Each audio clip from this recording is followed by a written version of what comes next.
revoilà donc sur notre interface Microsoft Word. Dans l'ancienne vidéo, nous avons eu à présenter la structure de cette interface à travers les différents éléments, les barres. On a la barre des titres, n'est-ce pas, qui renseigne sur le nom qu'on a affecté au document. Nous avons les onglets, et on a dit qu'au sein de chaque onglet, nous avons, n'est-ce pas, des outils qui sont organisés par des zones. Nous avons, par exemple, ici, dans l'onglet Accueil, nous avons la zone presse-papier, d'accord? Donc, zone presse-papier, c'est juste tout ce qui est copie-coller que nous faisons. On va dire que c'est notre mémoire, d'accord? Donc, tout ce qu'on copie, pratiquement, va se loger dans la zone presse-papier. Nous avons la zone police, l'une des zones phares de Microsoft Word. Pratiquement, c'est la zone la plus utilisée, n'est-ce pas, en Word, parce que les outils, n'est-ce pas, à utiliser sont des outils de personnalisation. Nous avons aussi la zone paragraphe, qui est aussi beaucoup utilisée, beaucoup sollicitée dans le travail de Microsoft Word. Nous avons la zone style, d'accord, donc la zone style. Et enfin, nous avons la zone modification concernant l'onglet Accueil. Donc, notre zone de saisie se trouve là, n'est-ce pas? Nous avons cette page qui l'illustre, cette feuille blanche, prête à recevoir, on va dire, du texte. Et enfin, en bas, nous avons la barre, ce qu'on appelle la barre d'état. La barre d'état, n'est-ce pas, renseigne tout simplement sur l'état de notre document. Combien de pages, n'est-ce pas, nous avons dans ce document, mais aussi combien de mots, d'ailleurs, nous avons dans le document. Alors, nous allons maintenant ajouter du texte. Le texte que nous allons ajouter nous servira de base pour manipuler les outils qu'on a dans les différents onglets. Comme texte, je propose que vous mettez votre prénom et nom. À mon niveau, je vais mettre le nom du président de la République. Je vais mettre Bassirou Diomaye Faye. Donc, nous venons d'écrire donc un texte. Bassirou Diomaye Faye. Voyons ce que la barre d'état nous dit. La barre d'état nous dit que nous sommes toujours sur une seule page, page 1 sur 1. Et nous avons 3 mots. En réalité, nous avons Bassirou, 1 mot, Diomaye, 2e mot, et Faye, 3e mot. D'accord? Donc, voici l'utilité de cette barre d'état. Maintenant, Bassirou Diomaye Faye. D'accord? Nous avons cette écriture qu'on va dire standard. Cette écriture par défaut. Par défaut par rapport à Microsoft Word. Si nous regardons un peu ici, dans la zone police, vous allez voir le premier outil dans la zone police, vous allez lire Calibri. Donc Calibri, c'est quoi? Calibri, c'est le type de caractère de l'écriture. Donc sur Microsoft Word, nous pouvons changer, n'est-ce pas, le calligraphe des écritures, c'est-à-dire le caractère des écritures. Il y a beaucoup d'outils, une panoplie d'outils qui peuvent, n'est-ce pas, donc changer, on va dire, la mise en forme de notre texte. Maintenant, pour qu'on puisse appliquer ces modifications-là, ces outils de personnalisation-là, il faut un préalable. Et ce préalable, maintenant, c'est quoi? C'est la sélection. C'est la sélection.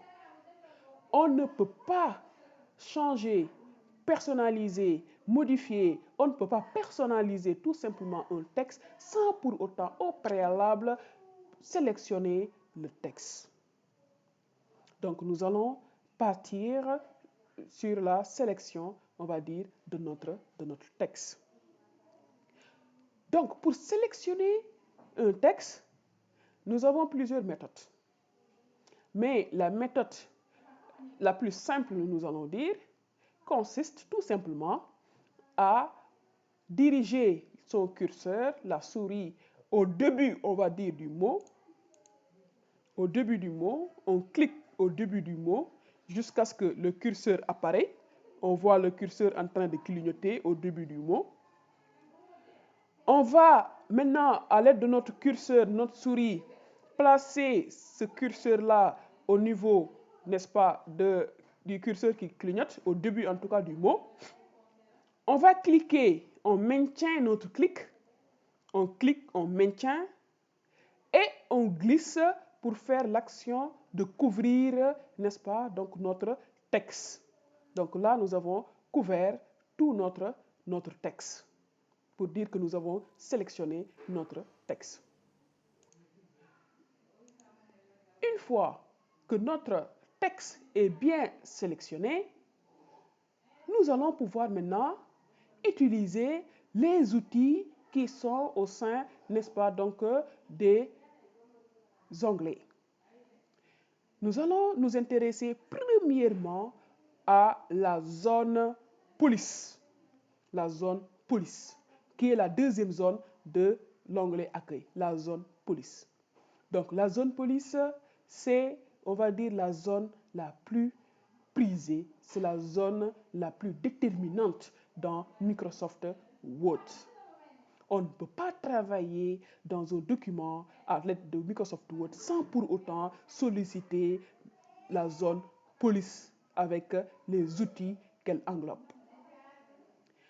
Premier outil, nous allons voir les types de caractères. Pour dire quoi? Pour dire que, n'est-ce pas, nous avons l'embarras de choix, une panoplie, on va dire, de types de caractères qu'on peut utiliser. D'accord? Alors, pour que vous puissiez voir, donc nous allons parcourir certains types de caractères qui existent. Donc, vous voyez que ici, l'outil, n'est-ce pas, donc nous renseigne sur le nom, n'est-ce pas, du caractère, d'accord, qui est actuellement en vigueur. Mais à la fin, n'est-ce pas, de cette zone-là, vous allez voir qu'il y a une flèche déroulante, d'accord. Donc, nous allons cliquer sur cette flèche déroulante-là pour faire sortir la liste, n'est-ce pas, des caractères, n'est-ce pas, qu'on peut utiliser. Regardez, n'est-ce pas, donc quand je vais parcourir, je vais placer mon curseur sur, par exemple, des types de caractères. Vous voyez que l'écriture, le graphique change, n'est-ce pas, à travers, n'est-ce pas, les types de caractères. Arial, Arial, donc, et là aussi, j'ai même une échelle, d'accord, vous voyez, donc je peux descendre, d'accord. Donc, je peux utiliser le type de caractère que je souhaite. Voilà. Par exemple, bon, il y en a plusieurs, jusqu'en bas, il y en a beaucoup, une centaine, voire plus même d'ailleurs, d'accord, il y en a beaucoup, comme vous pouvez le voir. Alors, moi, je vais choisir, par exemple, je choisis Georgia. Je choisis, par exemple, Georgia. D'accord? Pour choisir, je vais juste cliquer. Je clique. J'ai choisi Georgia. Et vous allez voir que quand je sélectionne le texte qui est sélectionné, n'est-ce pas? Donc, au niveau de cette barre-là, de cet outil, vous allez avoir le nom, on va dire, de l'outil ou bien du type de caractère que j'ai choisi. Donc, nous venons d'utiliser, on va dire, le premier outil dans la zone police. Nous allons avancer. À côté de l'outil caractère, type de caractère, nous avons une deuxième barre. Donc, c'est l'outil taille de la police. Cela veut dire quoi? Cela veut dire que la taille que vous avez de votre texte peut être augmentée ou bien aussi diminuée. Nous allons voir. Cette barre-là aussi, n'est-ce pas, est accompagnée de sa flèche déroulante. On clique sur la flèche déroulante et vous allez voir un certain nombre, n'est-ce pas, de chiffres. Il y a 11, 12, 14, 16. Donc, plus on descend, plus notre texte s'agrandit. Je vais partir sur du 24, par exemple. Moi, je vais cliquer 24. Je clique 24. Donc là, j'ai augmenté mon texte. Donc, notre texte a subi une modification par rapport au type de caractère, mais par rapport aussi à sa taille. Nous avons augmenté la taille. À côté de la barre taille, nous avons deux outils. Les deux A majuscules. Nous avons un A majuscule, on va dire un grand A majuscule, et on va dire un petit a majuscule. Les deux sont majuscules, mais le premier, vous allez convenir que c'est beaucoup plus grand que le deuxième. Et si vous regardez aussi l'exposant du grand A majuscule, c'est une flèche orientée vers le haut.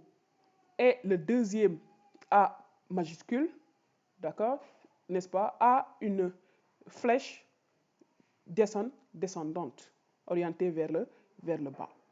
Cela veut dire quoi? Cela veut dire que c'est deux commandes qui permettent d'augmenter, d'agrandir le texte ou bien de rétrécir le texte directement. Au lieu de venir ici sur cette barre-là, de cliquer, n'est-ce pas, sur la flèche et de choisir, par exemple, un chiffre, un nombre, ici, n'est-ce pas, ça permet, par exemple, de pouvoir agrandir directement. N'est-ce pas, avec l'action tout simplement du clic. Quand on clique, on va augmenter au fur et à mesure, n'est-ce pas, le texte. Avec le petit A majuscule, ça va faire l'action inverse, ça va diminuer au fur et à mesure le texte. Par exemple, je vais cliquer sur le grand A majuscule. Je clique, vous regardez, n'est-ce pas, le texte est en train de s'agrandir au fur et à mesure que je clique. Pour rétrécir, pour diminuer, c'est l'autre A. Donc je clique, ça diminue, ça fait l'action inverse. Maintenant, toujours, nous allons voir un autre outil. D'accord? Donc après les commandes d'agrandissement et de rétrécissement, nous avons cette commande-là, cet outil-là, avec un A majuscule et un A minuscule. Donc vous avez cette commande-là, A majuscule, A minuscule collé. Donc c'est ce qu'on appelle modifier la casse. Donc modifier la casse, c'est quoi? Modifier la casse, c'est de transformer le texte, soit en minuscule, soit en majuscule, soit la première lettre du texte en majuscule, etc., etc., etc. Donc, modifier la casse, c'est transformer le texte, n'est-ce pas, par rapport majuscule, minuscule, etc. Nous allons voir. Ici, tout mon texte, n'est-ce pas, est écrit en lettres capitales. Donc, c'est écrit en majuscule. Bassirou Diomaye Faye, c'est écrit en majuscule. Donc, nous allons essayer, n'est-ce pas, de modifier la casse. On va cliquer sur l'outil modifier la casse et on nous dit majuscule en début de phrase. Majuscule en début de phrase. C'est la première option qui nous est servie. Donc nous savons qu'une phrase démarre par toujours une lettre majuscule. Se termine par un point, etc. comme on l'a appris à l'école primaire. Nous avons deuxième option, minuscule. Donc minuscule ici c'est tout en minuscule. C'est-à-dire le texte là qui est en majuscule. Si je veux transformer ce texte-là, mettre ça en minuscule, je ne vais pas effacer tout le texte et par exemple réécrire le texte en minuscule. Donc il me suffit tout simplement de cliquer sur minuscule pour le faire. Je clique sur minuscule, regardez quel effet ça donne. Donc vous avez Bassirou Diomaye Faye tout en minuscule. D'accord? Donc je clique toujours. Il y a majuscule.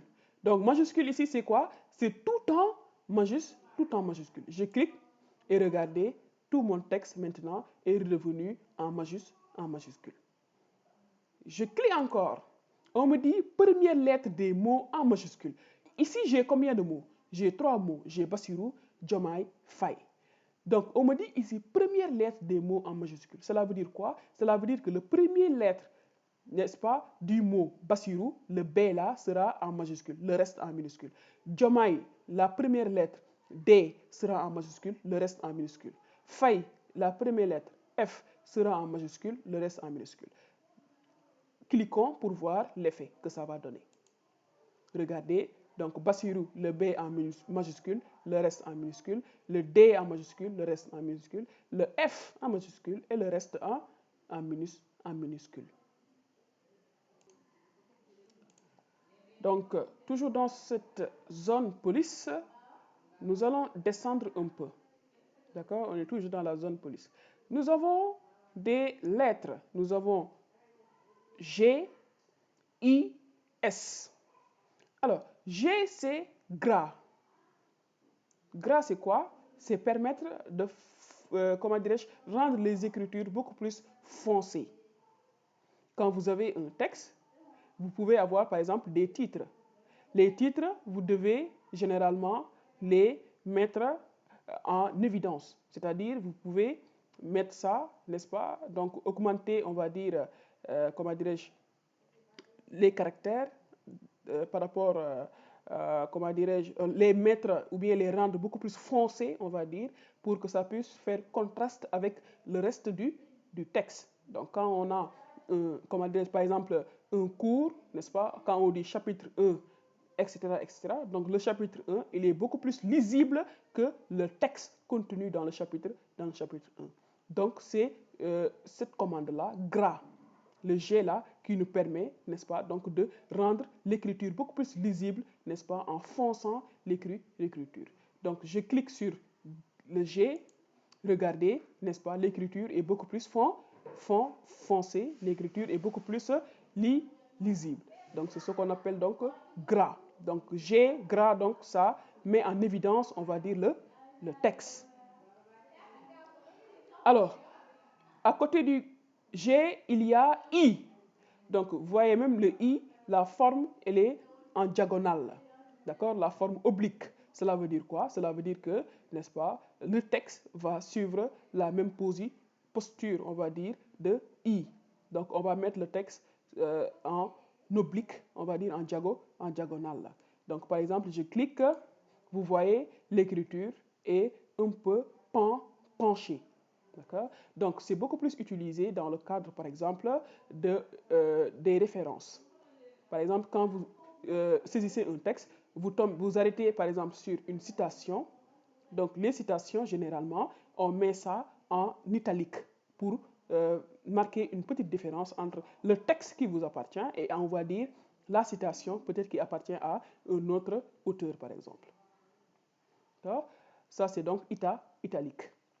Troisième commande par rapport à ces lettres, nous avons S. Donc S ici, c'est tout simplement souligner.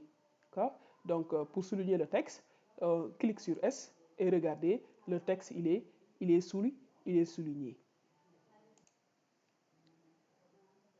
Donc nous avons utilisé ces trois commandes.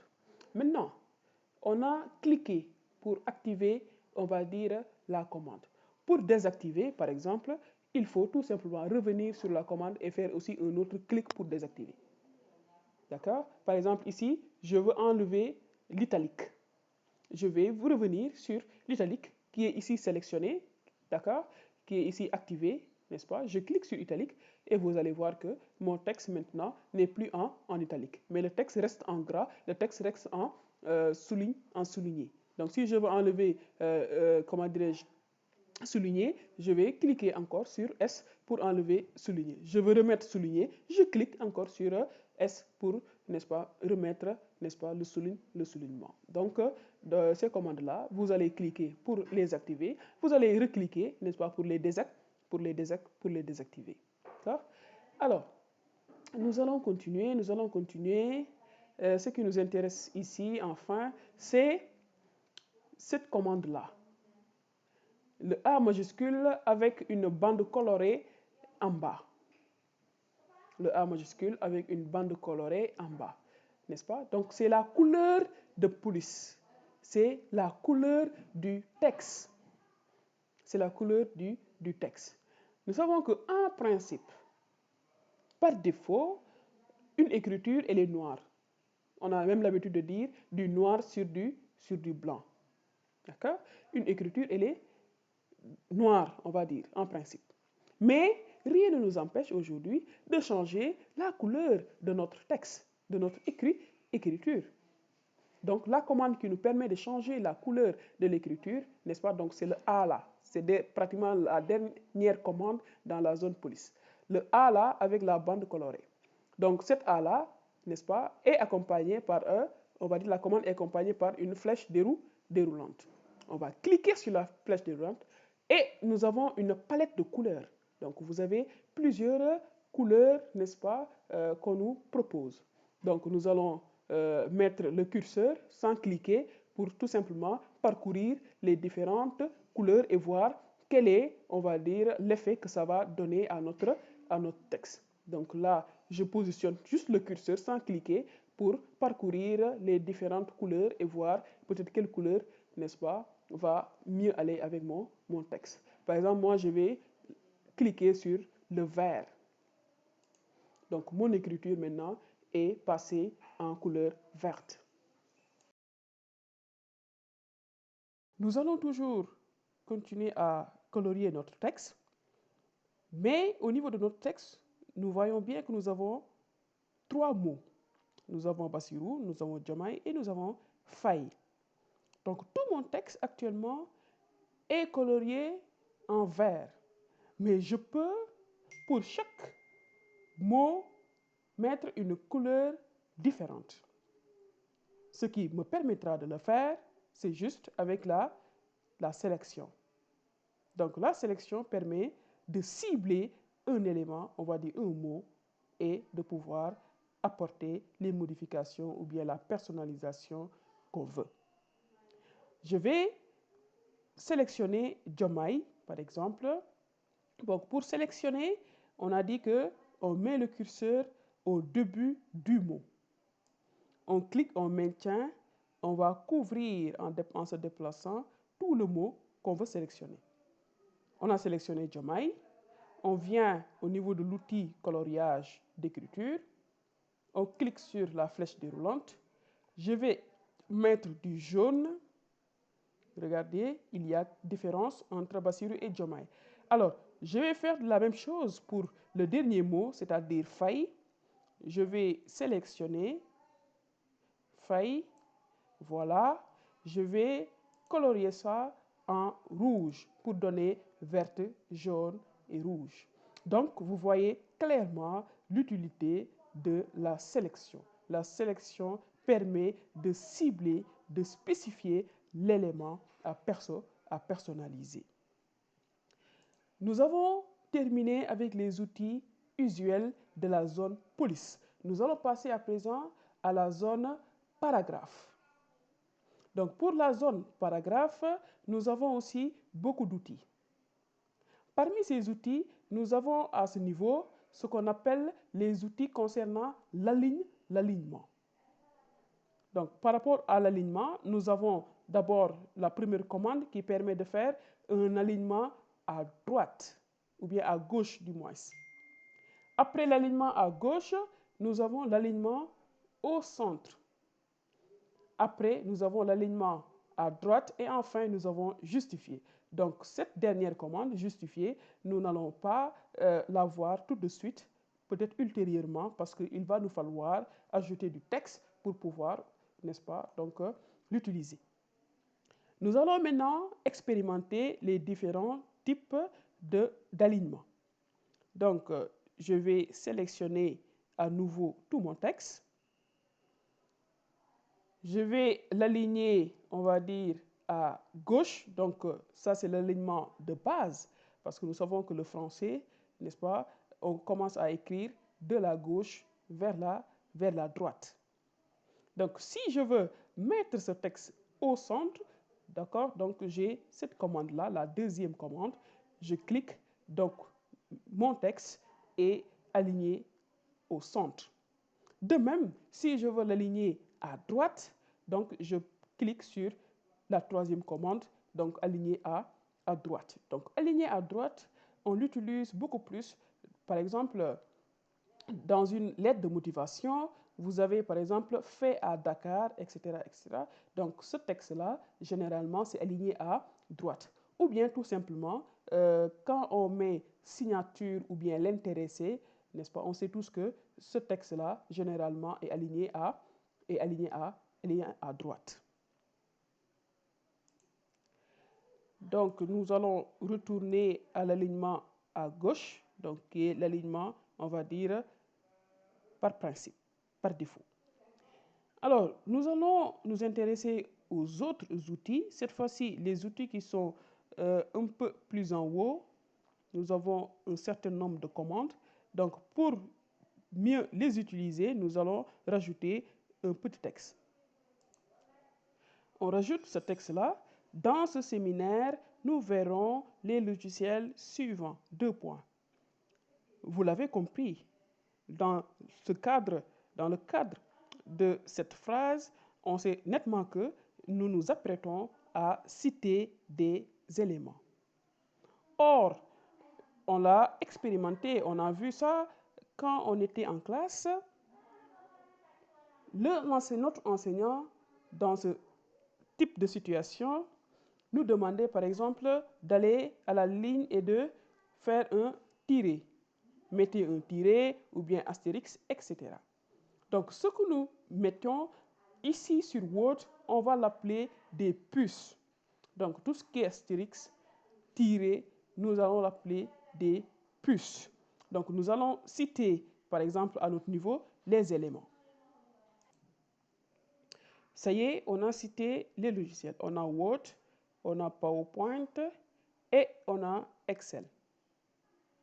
Donc, nous allons, pour mieux mettre en évidence les éléments qu'on a cités, pour ajouter nos fameux tirés ou astérix. Donc, nous allons aller au niveau de l'outil dans la zone paragraphe qu'on va appeler l'outil puce pour insérer donc une puce.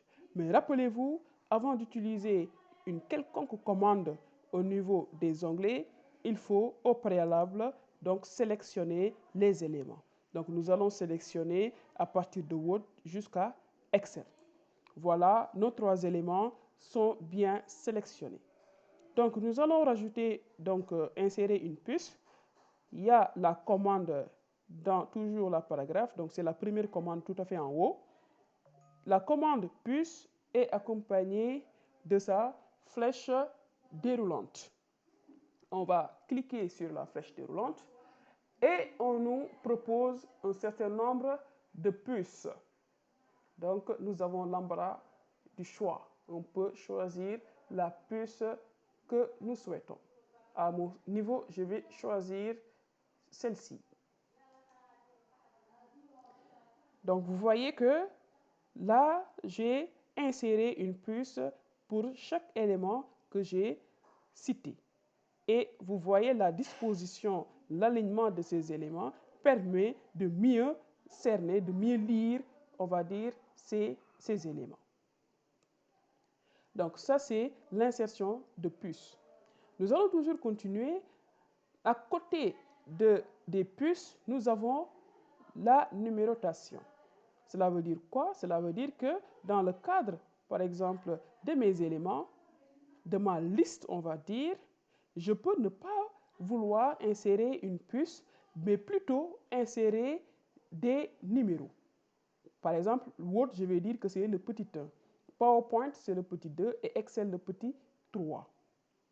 Donc, pour le faire, je vais à la commande à côté de puce, nous avons la commande numérotation. Donc, numérotation aussi est accompagnée de sa flèche déroulante. Je clique sur cette flèche déroulante et là aussi, j'ai une panoplie de choix. J'ai plusieurs types de choix. J'ai les chiffres numériques, on va dire, des chiffres alphabétiques, des nombres, comment dirais-je, des lettres alphabétiques, des nombres, des chiffres romains, etc., etc., etc. Donc, c'est à moi de faire mon choix. Par exemple, moi, à mon niveau, je vais prendre les chiffres numériques, le premier. Donc, regardez, à la place donc, des puces, j'ai préféré rajouter une numérotation. Donc, je peux enlever, par exemple, la sélection en cliquant sur un espace vierge. Ce que nous allons voir à présent, c'est insérer un texte entre, on va dire, des éléments entre la liste. Cela veut dire quoi? Word et PowerPoint, par exemple, je veux insérer un texte. Donc, ça peut sembler très facile, mais il y a quand même une règle à connaître. Par exemple, je vais rajouter un petit texte par rapport à Word pour décrire Word. Pour le faire, je vais aller à la ligne.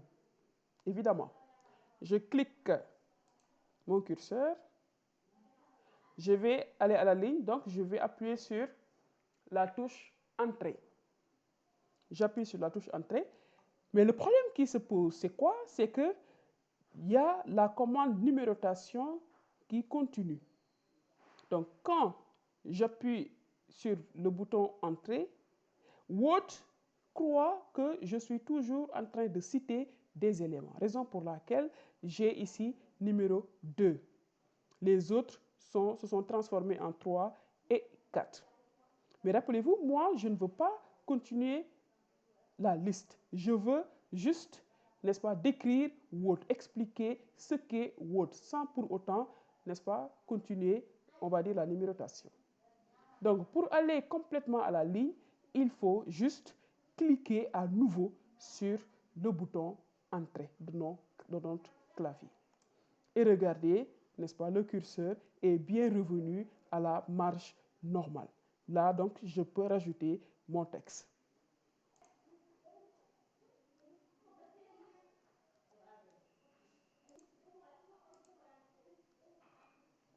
Très bien.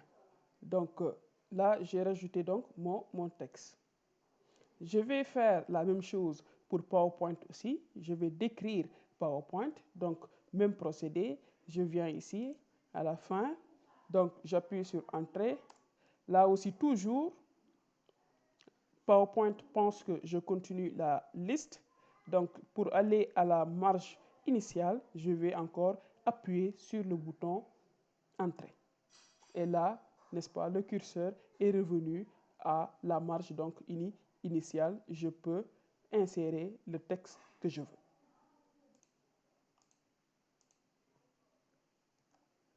Voilà. Et pourquoi pas, on va terminer avec Excel. Excel aussi, on va rajouter un texte pour expliquer un peu Excel. Même procédé. J'appuie sur Entrée.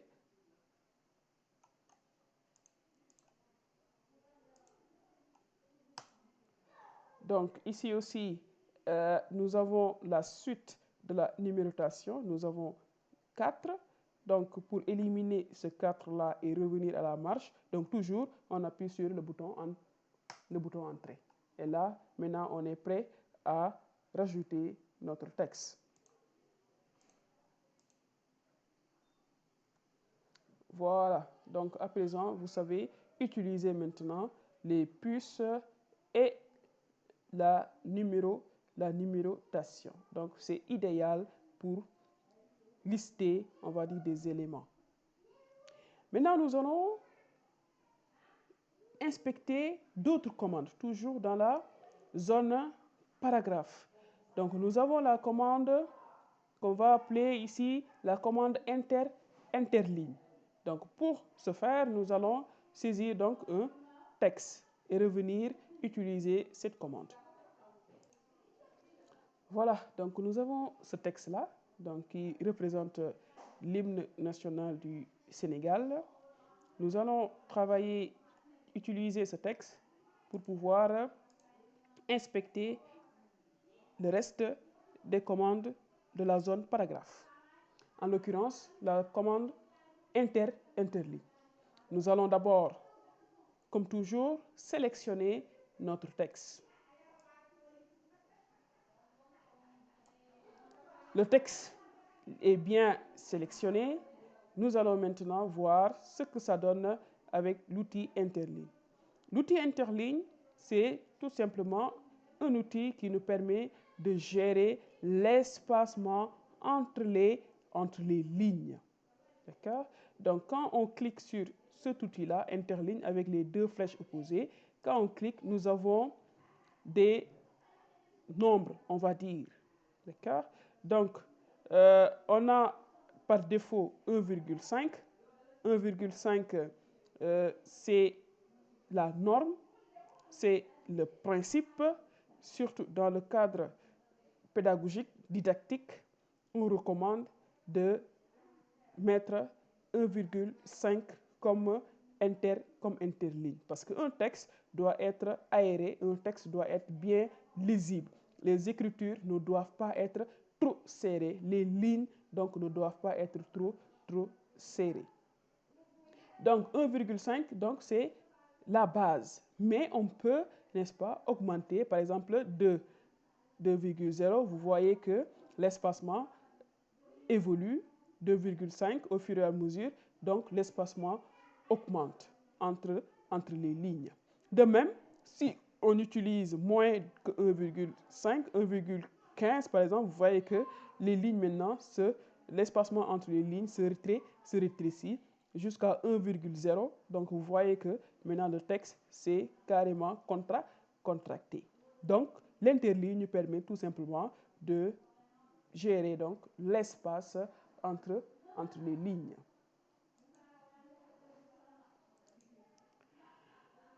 Et nous allons voir la dernière commande, le dernier outil de paragraphe. Donc, c'est cet outil-là.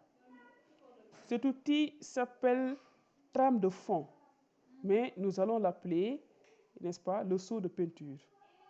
Donc, trame de fond permet de colorier, on va dire, le fond d'un texte. À la différence de couleur de police, ici, cet outil-là permet de colorier les écritures, comme nous l'avons expérimenté. Mais trame de fond, donc le seau de peinture, ne colorie pas les écritures, les caractères, mais c'est tout simplement le fond des caractères qui sont coloriés. Donc nous allons prendre un exemple. Par exemple, nous avons ce mot, formation. On va dire que nous sommes en train de rédiger notre CV. Vous savez que dans un CV, il y a plusieurs rubriques, notamment la rubrique formation. Nous allons d'abord essayer de colorier, n'est-ce pas, le fond de formation. Donc, nous allons utiliser notre souris pour sélectionner donc notre mot. Donc, je vais sélectionner. Je pars au niveau du seau de peinture pour appliquer, n'est-ce pas, une couleur. Je prends le bleu. Hop, quand j'ai utilisé donc une couleur, qu'est-ce que je remarque? Certes, le mot est colorié au fond, mais c'est toute la ligne d'ailleurs qui est coloriée. Qu'est-ce qui a fait cela? C'est par rapport à notre sélection. On retourne un peu. Regardez bien au niveau de notre sélection. Il y a un petit espace entre la dernière lettre du mot et la fin de la sélection. On va dire que la sélection du mot a débordé. Donc, quand la sélection du mot déborde, ce qui fait que quand j'utilise une couleur de fond, quand j'utilise le seau de peinture, donc le coloriage donc, va s'appliquer sur toute la ligne du mot. Donc, si par toutefois je veux uniquement colorier tout simplement le mot, je dois calibrer ma sélection. Je vais reprendre par exemple la sélection. Ici, je suis en train de sélectionner mon mot. Regardez, il y a toujours l'espace. Donc, j'ai toujours mon doigt enfoncé sur la souris. Donc, je vais faire l'action de faire un petit retour pour pouvoir, voilà, mieux calibrer donc la sélection. Et résultat, vous voyez que la sélection s'arrête net à la dernière lettre de notre mot. Il n'y a pas de débordement. Donc, dans ce cas-là, quand je vais utiliser seau de peinture, donc seau de peinture va respecter uniquement le mot. Donc, vous voyez que ça ne va pas colorer toute la ligne, mais tout simplement le mot, tout simplement. Donc, merci beaucoup à toutes et à tous. Rendez-vous prochainement dans une autre vidéo.